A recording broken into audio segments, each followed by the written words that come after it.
everyone and welcome! I somehow managed to get a little bit of time on my hands, so I decided to pick a random topic from my list of ideas and make a video about it. So for this one, I decided to show you some of the cooler Warcraft references you can find in League. The reason why we are going to talk about Warcraft specifically is because these two games cross-referenced each other numerous times in the past. And it makes sense because League of Legends was developed mostly by the people who separated from the original Dota developers. And as many of you know, the original Dota was a Warcraft mod. Well, technically even the original Dota wasn't so original. The very first game poking into the MOBA genre was Eon of Strife, which was a custom map for StarCraft's expansion pack Brood Wars.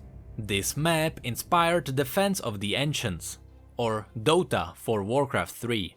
And although the group of people that would be known as Riot tried to avoid using characters resembling the models used in Warcraft 3, in the end some of these models slipped in anyway. A really good example is Corki. There is a reason why you have a dwarf-looking pilot in Dota, League of Legends and even Dota 2. At the beginning, the first Dota used the basic unit models found in Warcraft's database. That's where this guy came from. You may also remember him for this line. They came from behind! He appears in Dota 2 as well, simply because Valve ultimately won the battle for the Dota rights, and there was no reason not to put him in again. They even used the same name, Aurel Vlaiku, which was the original name for the first iteration of Corki in Warcraft 3. There are other characters based on the Warcraft 3 models that ended up in League. We've got Udyr, Nunu, Ashe, Karthus, Master Yi, Warwick, and we could go on, but then we would get into the more controversial claims. Original Garen could be based on this character, but a man with a sword could hardly be original concept anywhere. Same as this one. Malphite was one of the first characters in League, so it is very highly possible that he was taken from the first Dota as well. But Earth Elementals and Stone Giants are very common in RPGs, so the chances are they are just generic stone golems. Keep in mind that you can only apply this to the first few lines of League of Legends champions. The longer League existed, the less likely they were to take champions from somewhere else, and the more likely they were to come up with entirely new concepts. Also, I would like to point out that the name Baron Nashor came from altering the name Roshan, the boss from the first Dota. It is nearly the same name but backwards. As time went on, Blizzard and Riot managed to sneak in few references to each other's games. So now I want to show you Easter eggs even Jeremy from Gaming Curious didn't tell you about. Did you know that you can find Teemo, Lux and Soraka in WoW? Well, not really them, but Blizzard sneaked in characters bearing their names that are somewhat reflecting these champions. Lux is an undead mage you can find in Ashara. Soraka is a Pandaren in the Jade Forest. This NPC was added into the game shortly after Soraka got her visual update, so it is unclear if it is referencing the original Soraka or the updated one. Either way, you can see the red top, orange overall and, well, blue legs. Also, she has a ponytail. Then we have Teemo, which, as it should be, is portrayed by a goblin.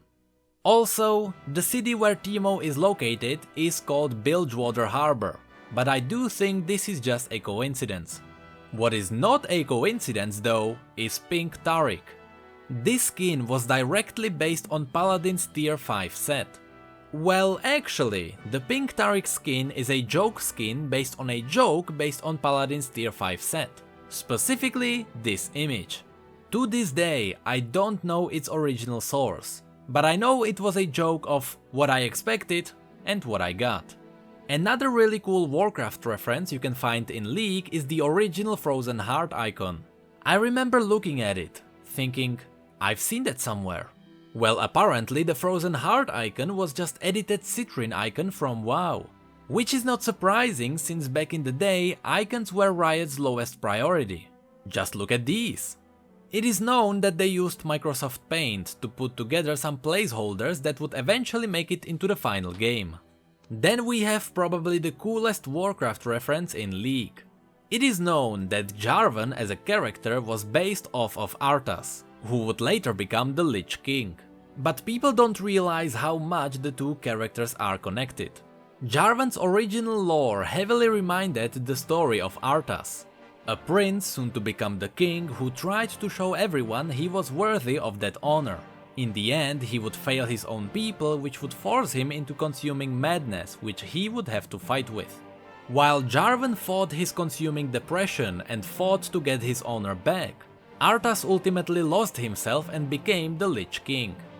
Arthas was trained by a paladin called Uther the Lightbringer, while Jarvan's full name is Jarvan Lightshield. Then there are the visual references.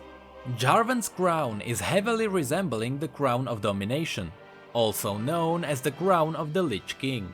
It is using the same spiky theme, but where the Crown of Domination has a skull ornament on top of the middle spike, Jarvan's has a Demacian stone instead. Both of them also have a blue gem on their forehead. Both characters also have very iconic blades. Jarvan has his retractable lens, and Arthas has Frostmourne. All of this is tied together by a single quote which made a lot of people realize that these two characters are actually connected. For my father, the king. For my father, the king.